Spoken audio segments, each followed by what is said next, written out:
Hello everyone, welcome to সঙ্গী সাথী পাঠশালা। আজকে আমরা DElEd part 1 session 2024-26 final exam suggestion mathematics নিয়ে আলোচনা করবে। এখান থেকে গুরুত্বপূর্ণ এমসিকিউগুলো যেগুলো আমরা এক লাইনের প্রশ্ন হিসাবে দেখে নিচ্ছি সেগুলো আমরা দেখে নেব। প্রথম প্রশ্ন, ইংরাজি ম্যাথামেটিক্স শব্দটি এসেছে কোন শব্দ থেকে? গ্রিক শব্দ মাথিন থেকে, যার অর্থ শিক্ষা করা। ম্যাথামেটা শব্দটির অর্থ কী? শিক্ষণীয় বিষয়। অনুমান প্রণালীকে গণিত ও ওই জাতীয় সকল বিজ্ঞানের ভিত্তিভূমি বলে বর্ণনা করেছেন কে? জন স্টুয়ার্ট মিল। গণিত কি? গণনার বিজ্ঞান, পরিমাপের বিজ্ঞান, পরিমাণ ও আয়তনের বিজ্ঞান। Mathematics is the language in which god has written the universe. Mathematics হচ্ছে এমন একটা ভাষা যেটার মাধ্যমে ঈশ্বর সমস্ত পৃথিবীকে রচনা করেছেন। কথাটি কে বলেছেন? Galileo. Mathematics is the gateway and কি অফ অল সায়েন্স। গণিত হচ্ছে এমন একটি পথ এবং চাবিকাঠি যেটা সমস্ত বিজ্ঞানকে প্রস্তুত করেছে। এই কথা কে বলেছে? Roger beacon. গণিতের প্রধানতম বৈশিষ্ট্যগুলি কী কী? নিশ্চয়তা, সরলতা, প্রযোজ্যতা, যুক্তির পরিণাম, নির্ভুলতা এবং মৌলিকতা। শিক্ষণ পদ্ধতি প্রধানত কয় ভাগে বিভক্ত? 3 ভাগে। গতানুগতিক প্রাচীন বা শিক্ষক কেন্দ্রিক পদ্ধতি, প্রগতিশীল আধুনিক বা শিক্ষার্থী কেন্দ্রিক সক্রিয় পদ্ধতি এবং স্বয়ং শিক্ষণ পদ্ধতি। গতানুগতিক পদ্ধতির মধ্যে উল্লেখযোগ্য পদ্ধতিগুলি কী কী? আরোহী অবরোহী পদ্ধতি, সংশ্লেষণ বিশ্লেষণ পদ্ধতি, বক্তৃতা ও প্রতিপাদন পদ্ধতি। প্রগতিশীল পদ্ধতির মধ্যে উল্লেখযোগ্য পদ্ধতিগুলির নাম কি? আবিষ্কার পদ্ধতি, কার্য সমাধান পদ্ধতি, সমস্যা সমাধান পদ্ধতি, পরীক্ষাগার পদ্ধতি এবং সক্রিয়তার পদ্ধতি। গণিত আসলে কি? সংখ্যাশাস্ত্র এবং প্রতীকমূলক ভাষা। নির্ভুল সিদ্ধান্তে উপনীত হতে যে বিজ্ঞান সাহায্য করে তার নাম কি? গণিত। গণিত কিসে সাহায্য করে? বিমূর্ত চিন্তনে সাহায্য করে। সমস্যা সমাধান পদ্ধতির মূল প্রবক্তা কে? John Dewey. প্রজ্ঞামূলক ক্ষেত্রে প্রয়োগমূলক স্তরটির কী উদ্দেশ্য? কোনো কিছু আয়ত্ত করে বাস্তবে প্রয়োগ করা। গণিতের প্রকৃতি কীরূপ? গাণিতিক পদ্ধতিগুলির যুক্তিধর্মী ও বিচারমূলক, গাণিতিক প্রক্রিয়াগুলি প্রতীকমূলক, গাণিতিক ধারণাগুলি ব্যক্তি নিরপেক্ষ এবং পরিণামধর্মী। জ্ঞানমূলক সামর্থ্যের ক্ষেত্রটি কি? স্মরণ করা এবং সংজ্ঞা বলতে পারা ইত্যাদি। বোধমূলক সামর্থ্যের ক্ষেত্রটি কি? পার্থক্য নির্ণয় করা, বৈশিষ্ট্য উল্লেখ করা, কারণ নির্ণয় করা। কোনটি প্রয়োগমূলক সামর্থ্যের ক্ষেত্রে? নতুন সমস্যা তৈরি করতে পারা, কোনো বিষয়ে আলোচনা করতে পারা, বিশ্লেষণ করতে পারা। দক্ষতামূলক সামর্থ্যকে আঁকতে পারা, ব্যাখ্যা করতে পারা। গণিত শিক্ষার একমাত্র প্রধানতম উদ্দেশ্য কি? অর্জিত জ্ঞানকে বাস্তবে এবং নিজের প্রয়োজনে কাজে লাগানো। Mathematics is the mirror of civilization উক্তিটি কার? হগবেনের। নির্মিতিবাদের উপর গুরুত্বপূর্ণ অবদান রেখেছেন কারা? পিয়াজে, ডাইন্স, ভাইগটস্কি এবং ব্রুনার। আধুনিক মনোবিজ্ঞানীরা নির্মিতিবাদকে প্রধানত কয় ভাগে ভাগ করেছেন? 2 ভাগে। ব্যক্তি নির্ভর নির্মিতিবাদ এবং সমাজ নির্ভর নির্মিতিবাদ। ব্যক্তি নির্ভর নির্মিতিবাদের মূল সমর্থক কে? পিয়াজে। সমাজ নির্ভর নির্মিতিবাদের মূল সমর্থক কে? ভাইগটস্কি।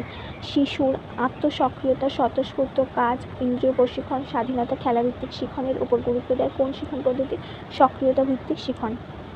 ধারণা আত্মীকরণ বা কনসেপ্ট অ্যাটেনমেন্ট পদ্ধতির উদ্ভাবক কে? ব্রুনার। অনুসন্ধান ভিত্তিক শিক্ষণের প্রস্তাবক কে? রিচার্ড সুচম্যান। স্ট্রাকচারাল পদ্ধতি বা কাঠামোগত শিক্ষণ পদ্ধতির প্রতিষ্ঠাতা কে? জেমস ক্যান্ডুরা। কাঠামোগত শিক্ষণ তত্ত্ব বা পদ্ধতির মোট কটি উপাদান আছে? 6টি উপাদান আছে। ধারণা গঠনের ক্ষেত্রে কটি স্তর? 4টি প্রধান স্তর, মূর্ত স্তর, পরিচিতির স্তর, শ্রেণীকরণের স্তর এবং প্রথাগত স্তর। ধারণা গঠনের ক্ষেত্রে মনোবিদ পিয়াজে বৌদ্ধিক বিকাশের মোট কটি স্তরের কথা বলেছে? 4টি স্তরের কথা বলেছে। সংবেদন সঞ্চালনমূলক স্তর, পাক সক্রিয়তা স্তর, মূর্ত সক্রিয়তা স্তর এবং বিমূর্ত সক্রিয়তা স্তর। ডাইন্স গাণিতিক জ্ঞান বা ধারণাকে কয় ভাগে ভাগ করেছেন? 3 ভাগে। গণিত শিক্ষণের পদ্ধতিকে ডাইন্স কটি স্তরে ভাগ করেছেন? 6টি স্তরে। ভাইগটস্কি শিশুর বিকাশের ক্ষেত্রে কোন বিকাশের উপর বেশি গুরুত্ব আরোপ করেছেন? বৌদ্ধিক বিকাশ এবং ভাষা ও বাচনিক বিকাশের উপর। ভাইগটস্কির মতে বৌদ্ধিক বিকাশের মূলত কটি ভিত্তি ও কী কী? 2টি, জৈবিক ভিত্তি এবং সামাজিক ও কৃষ্টিমূলক ভিত্তি। শিক্ষার্থীর শিক্ষণে স্কিমা গঠনের কথা কে বলেছে? ভাইগটস্কি। প্রজ্ঞামূলক নির্মিতিবাদের প্রধান প্রবক্তা কে? পিয়াজে। পর্যবেক্ষণ কয় প্রকার ও কী কী? 2 প্রকার, নিয়ন্ত্রিত ও অনিয়ন্ত্রিত। প্রদর্শন পদ্ধতির অপর নাম কি? প্রতিপাদন পদ্ধতি। জ্ঞান ও শিক্ষা লাভের জন্য প্রয়োজনীয় 2টি উপাদান, এই 2টি উপাদানের সমন্বয়ে গঠিত হয় প্রজেক্ট পদ্ধতি। এই 2টি উপাদান কী কী? একটি সমস্যা এবং অপরটি সক্রিয়তা। প্রজেক্ট পদ্ধতির রূপকার কে? কিলপ্যাট্রিক। কিন্তু প্রজেক্ট পদ্ধতি সম্পর্কে প্রথম বলেছিলেন জন ডিউই এবং পরবর্তীতে সম্যক ধারণা দিয়েছিলেন কিলপ্যাট্রিক। প্রজেক্ট পদ্ধতি কটি নীতি বা বৈশিষ্ট্য? 7টি। উদ্দেশ্য: স্বতঃস্ফূর্ততা, সক্রিয়তা, বাস্তবতা, সামাজিকতা এবং গণতান্ত্রিকতা। প্রকল্প পদ্ধতি মূলত কতগুলি স্তর লক্ষ্য করা যায়? 4টি স্তর: উদ্দেশ্য স্থাপন, পরিকল্পনা, কর্ম সম্পাদন এবং বিচার করা। নিয়ন্ত্রিত পর্যবেক্ষণ বলতে কী বোঝো? কতগুলি নির্দেশিকা ভিত্তিক পর্যবেক্ষণ। সমস্যা সমাধান পদ্ধতির বৈশিষ্ট্য কোনটি? বিষয়বস্তু উপস্থাপন হবে সমস্যার আকারে। সমস্যা সমাধান পদ্ধতি কোন শ্রেণীর জন্য সবথেকে উপযোগী? পঞ্চম শ্রেণী থেকে এবং উচ্চ প্রাথমিকের জন্য। শ্রেণীকক্ষের বাহিরে শিখন এর কার্যকারী পদ্ধতি কোনটি? পর্যবেক্ষণ পদ্ধতি। পর্যবেক্ষণ পদ্ধতির কয়টি স্তর সম্পাদিত হয়? 6টি স্তরে সম্পাদিত হয়। পর্যবেক্ষণ পদ্ধতির স্তরগুলি তোমরা নিজেরা খাতায় লিখে মুখস্থ করে নেবে। সমস্যার সমাধান পদ্ধতি কয়টি স্তরে সম্পাদিত হয়?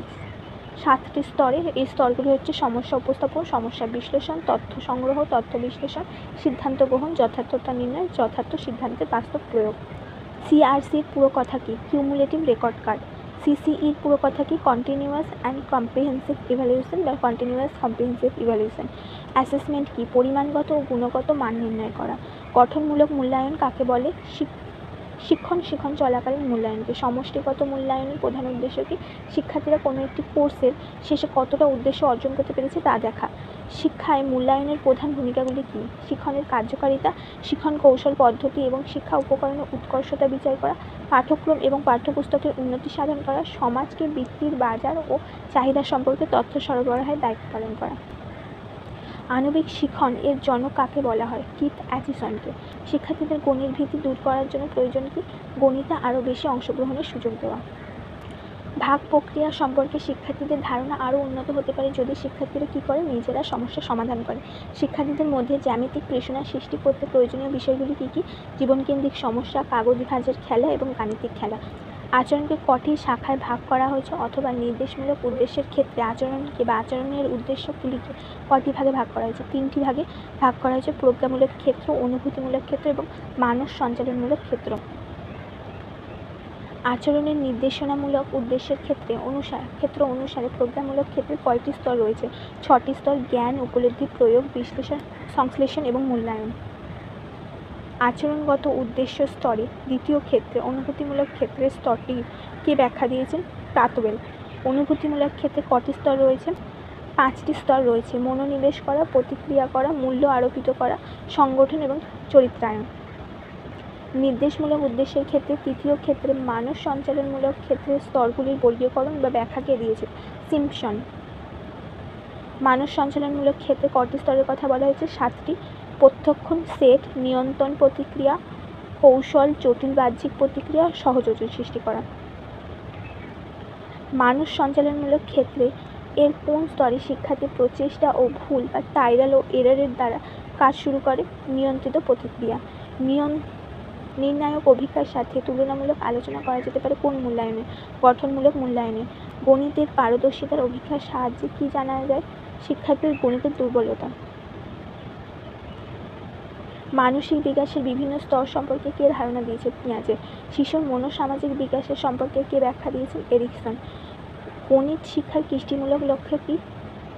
শিক্ষার্থীর যুক্তিশক্তি বাড়িয়ে তোলা। টিএলএম নির্বাচন করার প্রধান উদ্দেশ্য কী? বিষয়বস্তুকে শিক্ষার্থীর সম্মুখে আকর্ষণীয় ও সহজবোধ্য করে তোলা। গণিতের অন্তিম মূল্যায়ন করা হয় কিসের জন্য? শিক্ষার্থীর অগ্রগতি জানার জন্য। গণিত একটি কী ধরনের বিষয়? যুক্তিসম্মত বিষয়, বিমূর্ত এবং প্রয়োগধর্মী বিষয়। গণিত শিক্ষণের উদ্দেশ্যগুলি কী কী? শৃঙ্খলামূলক উদ্দেশ্য, উপযোগিতামূলক উদ্দেশ্য এবং বিনোদনমূলক উদ্দেশ্য। গণিত শিক্ষণের ক্ষেত্রে সাংকেতিক স্তরের ধারণা কে দিয়েছেন? ব্রুনার। গণিত ভীতির সাধারণ কারণগুলি কি? বিদ্যালয়ের অনুপযুক্ত পরিবেশ, পিতামাতা ও শিক্ষক শিক্ষিকার যথার্থ উৎসাহদান ও সহায়তার অভাব, গণিতে আগ্রহহীনতা। শিক্ষার্থীদের শিক্ষা দেওয়ার ক্ষেত্রে উপযোগী নীতিগুলি কী কী? সহজ থেকে কঠিনের দিকে, জানা থেকে অজানার দিকে এবং মূর্ত থেকে বিমূর্তের দিকে। এই ছিল তোমাদের ম্যাথামেটিক্স থেকে গুরুত্বপূর্ণ শর্ট প্রশ্নগুলো, যেগুলো এখানে আমরা উল্লেখ করে দিলাম। তোমাদের যে বড় প্রশ্নের সাজেশনগুলো আমাদের চ্যানেলে আপলোড করা আছে অবশ্যই তোমরা দেখে নেবে।